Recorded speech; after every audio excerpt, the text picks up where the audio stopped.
What is up, people? What is Gucci? Welcome back. I'm your host Ayman Hassan and this is Most Amazing Top 10. I know the FBI joke started off as memes and I was like someone is listening to me through my laptop, yeah right. But then slowly but surely I started seeing ads on Instagram and Facebook about stuff I hadn't even googled, but stuff I'd just been talking about to my friends in real life. So I was like, hold on a minute, that's scary. But that's just a silly public paranoia. The FBI in real life is 100 times more scary and there's no question about that. So should we find out more? This is the top 10 scary FBI spying stories. Starting us off with number 10 is the bugged house. This one honestly sent shivers up my spine, so naturally I thought it should be the first story on the list. In 1989, the FBI suspected Zain Issa, a Palestinian American, was working with the Palestine Liberation Organization, so they decided to bug his apartment in hopes of hearing some terrorist activities, but what they end up hearing is arguably worse. Zain's daughter Tina strayed away from her family's traditional values. She had an African American boyfriend, not a Palestinian one. She was working at a nearby Wendy's against her parents' wishes, so all in all there was some friction in the household. On the 6th of November that same year, she came home from work to see her parents were waiting for her. After an argument, Zain can be heard saying, "Here, listen, my dear daughter, do you know that this is the last day? Tonight you're going to die."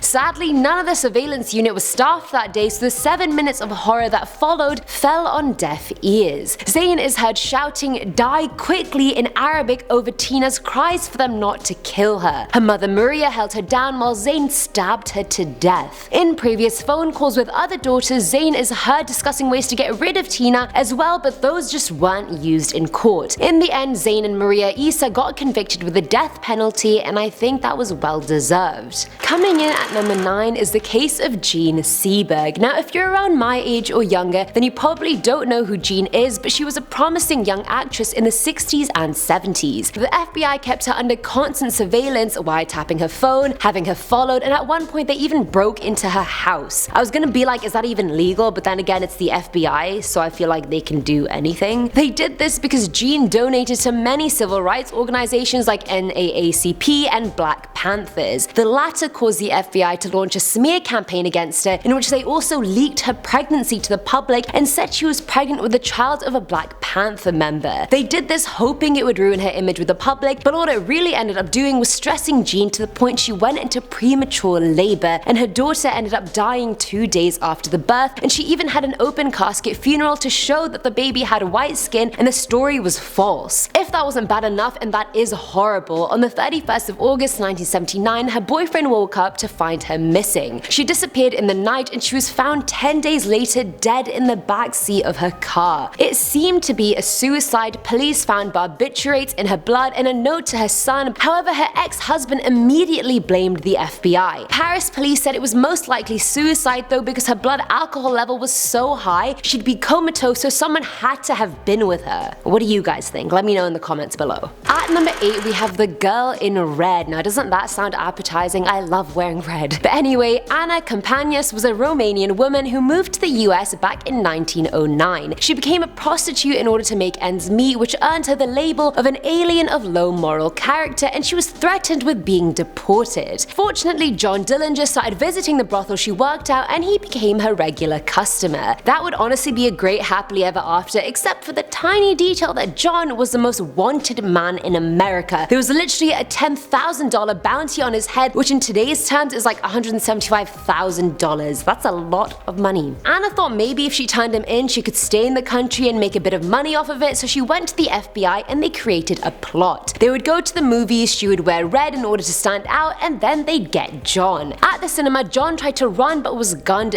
down, and after that, the FBI had no use for Anna, so she was only given half her reward money and was still deported a year later. But apparently they weren't just savage for no reason. According to the FBI, the man they killed wasn't Dillinger at all, but just a lookalike, and Anna was deported in order to keep her quiet. Either way, this situation literally ended well for no one. Not Anna, not the FBI, and certainly not for John Dillinger's stand-in. Filling our number 7 slot is the double agent. When the Boston Marathon bombing happened in 2013, everybody was stunned, but there's more to it than what meets the eye. The two bombers were identified as brothers Tamerlan and Zoka Sarneev. But as the investigations continued, investigators discovered that perhaps Tamerlan was a double agent for the FBI and Russia. There's evidence to show Russian authorities were in contact with the FBI about Tamerlan 2 years before the bombing, but he started displaying very erratic behavior that was very unlike a trained extremist who are very good at keeping themselves very discreet. Skeptics have argued his behavior was like that of someone who was trying to attract the attention of extremist recruiters so he could report them to the FBI. But that also makes no sense, because if the FBI knew about him and his behavior, then they in essence could have stopped the bombing a lot sooner. A lot of vagueness, I know, but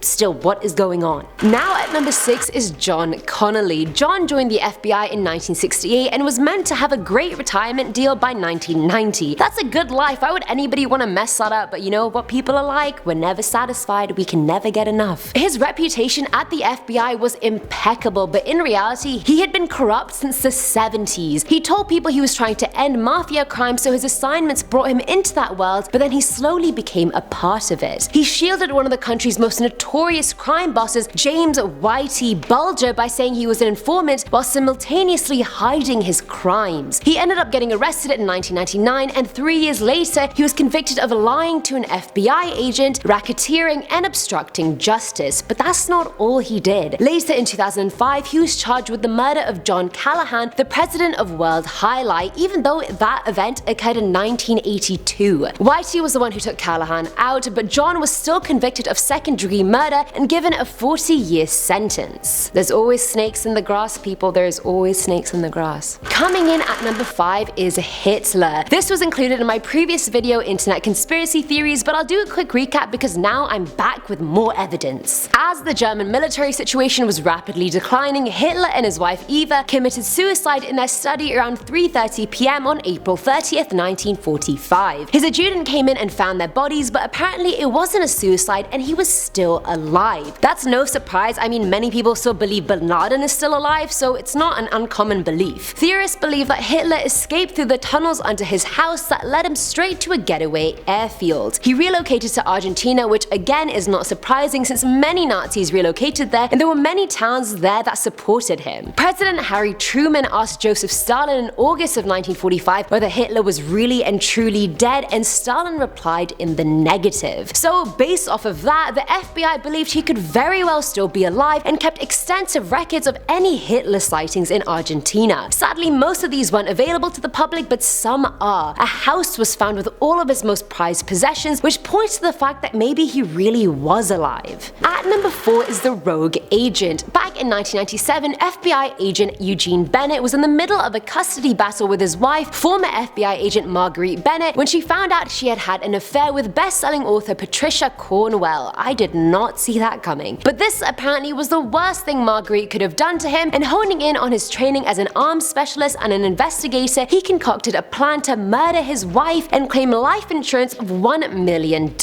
So this is what Eugene did. He went to their church and kidnapped their minister. He held him at gunpoint, threatening to kill him if he didn't get Marguerite to somehow come to the church. She ended up showing up armed because she was suspicious. Smart girl, Marguerite, smart girl. And she tried to shoot Eugene but missed. He was sentenced to 23 years in prison, and he tried to plead insanity, saying the thought his daughters would be raised in a homosexual household drove him insane, but the judge rejected that and convicted him of 9 felonies. Let me neatly end his story with a quote of his: "Leave it alone. I was one of the best, now I'm a walking history case for the downside." That you are. That you are, Eugene. Filling our number 3 slot is Geronimo Pratt. Pratt was an army vet that spent 2 years in Vietnam. He came home and studied political science at UCLA and then joined the Black Panthers, where he changed his name from Elmer Pratt to Geronimo G. Jaga. Since he was a vet, he quickly got promoted to the BP's Minister of Defense, which didn't sit well with the FBI. Under COINTELPRO, he was targeted and the mission was to neutralize Pratt. Definition of neutralize is sus as hell. In 1968, 2 black men robbed Caroline Olsen and her husband Kenneth. Caroline died of her gunshot wounds 11 days later, but Kenneth survived. But all of a sudden, Pratt was charged with the crime and was put on trial. Information was withheld from the jury, specifically the fact that Kenneth identified Pratt as the killer but had previously chosen someone else already. More so, the FBI just coincidentally lost wiretap records that backed up Pratt's alibi. He was convicted with first-degree murder and got life in prison. He was in prison for 27 years, 8 of them were in solitary solitary confinement, which I can't even imagine. But in 1997 he was released, but one of the witnesses in his trial who had claimed Pratt bragged to him about the murder was revealed to be an FBI informant who was known to be a liar. Losing 27 years of your life all because the FBI doesn't like you?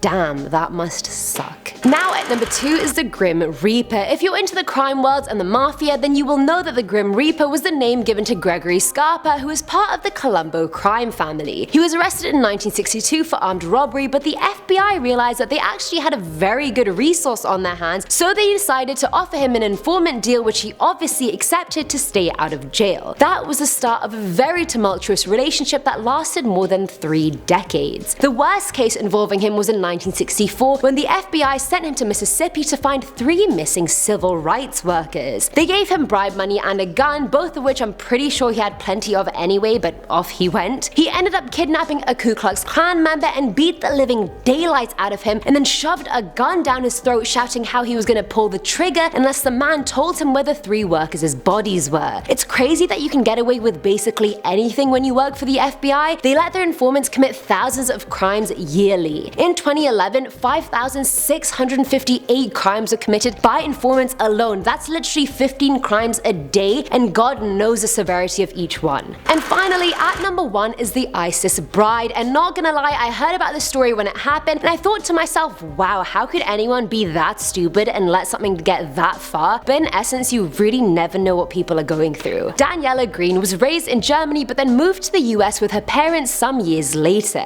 By 2011, due to her assets, what with being bilingual and all, the FBI hired her as a contract linguist. She was assigned to a German terrorist known as Individual A, who she later found out to be Dennis Cuthbert, a former rapper. Dennis became obsessed with and later joined ISIS, becoming a sort of celebrity terrorist when he finally got to Syria. He was even in their video that threatened Barack Obama. Green and Dennis started corresponding, and she was planning to join him in Syria after the video aired. She told the FBI she was visiting her parents in Munich, but she hopped onto a plane to Turkey and then ended up in Syria, where she married Dennis within hours. Not long later, Green realized she had made a grave mistake. Slow clap for her for finally realizing that. And she emailed a friend saying she had made a mess of things. 5 weeks later, she was arrested and taken back to the US and spent 9 months in jail. But I guess the story ends semi-well. Because she cooperated so well, the FBI spun her involvement with Dennis and said she was just an innocent linguist who was conned by a terrorist. And guys, that's it for today's video. Hopefully today's video will make you think twice the next time you make a joke about your FBI agent friend that's listening in on your conversations, because as you now know, they're most likely not your friend at all. Well, let me know which story you enjoyed the most, guys, and as always, I'm your host Ayman Hassan, and I'll see you next time. Bye!